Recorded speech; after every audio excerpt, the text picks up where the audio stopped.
चंद्रयान-3 ने फिर से भेजी पहले से ज्यादा भयानक एलियंस की फोटो और चांद का वीडियो। दोस्तों, इस समय चंद्रयान का प्रपल्शन मॉड्यूल और विक्रम लैंडर दोनों अलग अलग हो गए हैं और जब से लैंडर लैंडिंग लिए अपने सफर पर आगे बढ़ रहा है, वैसे वैसे चांद का रहस्यमय खुलासे कर रहा है। आपको बता दें कि चंद्रयान-3 में लगे हाई रेजोल्यूशन कैमरे ने चांद की ऐसी भयानक फोटो के साथ वीडियो को भेजा है, जिसे देखकर वैज्ञानिक भी अचंभे में पड़ गए हैं। साथ ही चंद्रयान-3 के लैंडर ने इसरो के पास ऐसा मैसेज भेजा है, जिसे देखने के बाद इसरो के वैज्ञानिकों भी अपने कारनामों पर यकीन नहीं हो रहा है। चंद्रयान-3 द्वारा भेजी गई तस्वीरों को दिखाने से पहले हम आपको कुछ जानकारियां देते हैं। दोस्तों, 17 अगस्त के दिन दोपहर में 1:15 पर जब प्रोपल्शन मॉड्यूल और विक्रम लैंडर दोनों अलग अलग हो गए थे, तभी विक्रम लैंडर ने प्रोपल्शन मॉड्यूल को धन्यवाद देते हुए इसरो के पास मैसेज को भेजा है और मैसेज में लिखा है कि जिन्होंने मेरा साथ दिया उनका धन्यवाद। आपके जानकारी के लिए बता दें कि यह मैसेज विक्रम लैंडर ने इसरो के वैज्ञानिकों के पास भेजा है, जिसकी जानकारी इसरो के वैज्ञानिकों ने ट्वीट के माध्यम से दे दिया है। 14 जुलाई को श्रीहरिकोटा से रवाना होने के बाद चंद्रयान-3 ने 3 हफ्तों में कई चरणों को पार किया। चंद्रयान-3 के प्रपल्शन मॉड्यूल और विक्रम लैंडर के अलग होने के बाद विक्रम लैंडर की डी बूस्टिंग के पहले चरण को 18 अगस्त के दिन चालू कर दिया गया। चंद्रयान-3 के लैंडर की डी बूस्टिंग की जाएगी, यानी स्पीड को धीरे धीरे कम किया जाएगा। लेकिन दोस्तों, यह प्रक्रिया इतनी आसान नहीं है। अभी तक के सबसे कठिन कामों में से यह काम एक है, जिसके लिए वैज्ञानिकों को काफी ज्यादा सावधानी बरतनी होती है। साथ ही आपको बता दें कि लैंडिंग के समय इसका AI यानी इसमें लगे आर्टिफिशियल इंटेलिजेंस खुद ही निर्णय लेगा कि चंद्रयान-3 को कहां पर लैंडिंग करना है। इसमें लगा आर्टिफिशियल इंटेलिजेंस इसमें लगे सेंसर और कैमरों के माध्यम से जानकारी लेता रहेगा और उसी जानकारी के माध्यम से वह तय करेगा कि उसे लैंडिंग कहां पर करना है। यानी कि चंद्रयान-3 का लैंडर अपने आप निर्णय लेगा कि उसे जिस जगह पर लैंडिंग करना है वह जगह उसके लिए सुरक्षित है या नहीं। यदि चंद्रयान-3 का विक्रम लैंडर किसी असुरक्षित जगह यानी किसी गड्ढे या फिर ज्यादा उबड़-खाबड़ सतह पर लैंडिंग करने वाला होगा, तो उसमें लगा AI सिस्टम उसे उस जगह से दूसरी जगह ले जाकर सुरक्षित लैंडिंग कराएगा।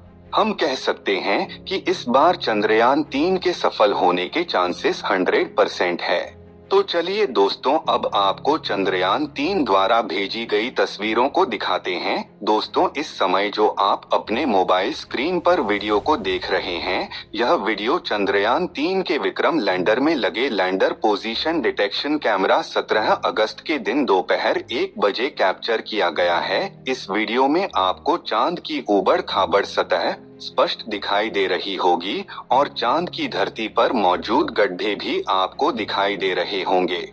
अगर हमारा चंद्रयान-3 रूस के लूना 25 से पहले चांद पर उतर जाता है, तो हमारा देश चांद के दक्षिणी ध्रुव पर उतरने वाला दुनिया का पहला देश बन जाएगा।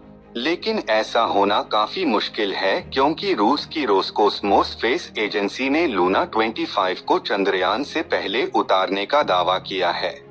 अगर रूस का लूना 25 सही सलामत रहा तो वह चांद पर 22 अगस्त को सफलतापूर्वक सॉफ्ट लैंडिंग कर जाएगा।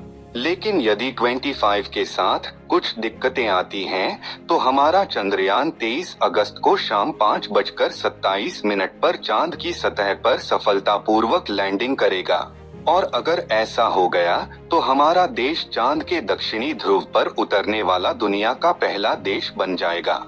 लेकिन यही आखिरी पड़ाव इस पूरे मिशन का सबसे मुश्किल पार्ट है। यहाँ तक हमारा चंद्रयान-2 भी इसी स्टेप पर आकर फेल हो गया था।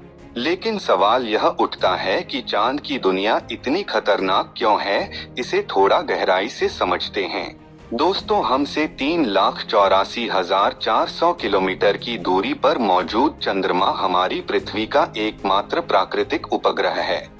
धरती से देखने पर यह भले ही हमें गोल नजर आता हो, लेकिन हकीकत में यह भी पृथ्वी की तरह थोड़ा अंडाकार है। चांद का वायुमंडल बहुत ज्यादा पतला है और ये हीलियम, आर्गन, सोडियम और पोटेशियम से मिलकर बना है। दोस्तों, आपको बता दें कि चांद पर पानी भी मौजूद है, जिसकी खोज साल 2009 में हमारे चंद्रयान 1 ने सबसे पहले की थी। लेकिन दोस्तों, ये पानी पृथ्वी की तरह लिक्विड फॉर्म में नहीं है, बल्कि चांद पर या बर्फ के छोटे छोटे टुकड़ों में मौजूद है। आपको शायद इस बात पर यकीन ना हो, लेकिन चंद्रमा हमारी नींद पर भी खास असर डालता है और यह बात एक रिसर्च में साबित हो चुकी है।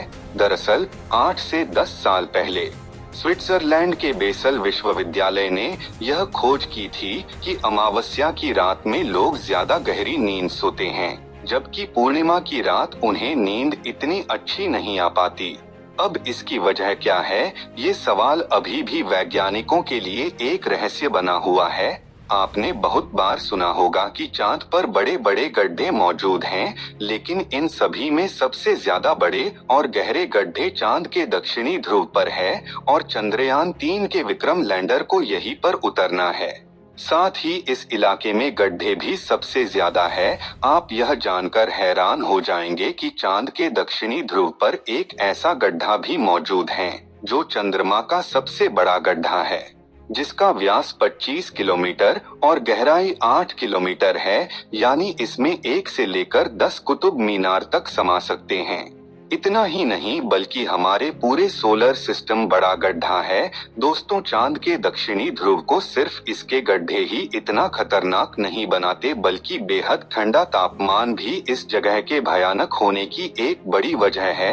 असल में इस इलाके में कभी भी धूप नहीं पड़ती, जिसके चलते यहाँ कुछ हिस्सों का तापमान -50 डिग्री सेल्सियस तक पहुँच जाता है।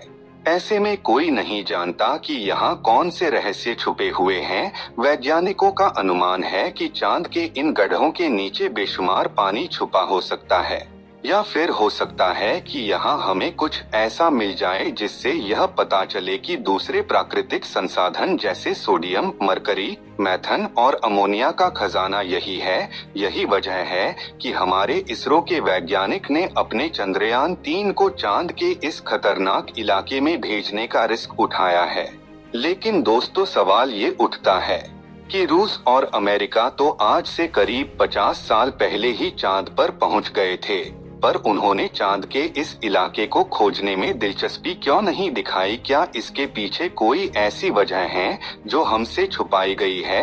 असल में दोस्तों, इस विषय पर दुनिया भर में कई सारी थ्योरी मौजूद है, जिसमें कुछ थियरी को खुद नासा के एस्ट्रोनॉट्स ने ही जन्म दिया है। 1969 और 1972 के बीच अपने अपोलो प्रोग्राम के तहत नासा ने कुल 12 अंतरिक्ष यात्री यानी एस्ट्रोनॉट्स वैज्ञानिकों को चांद पर भेजा था, और उनमें से कई एस्ट्रोनॉट चांद के अंधेरी दुनिया के बारे में हैरान कर देने वाला खुलासा कर चुके हैं।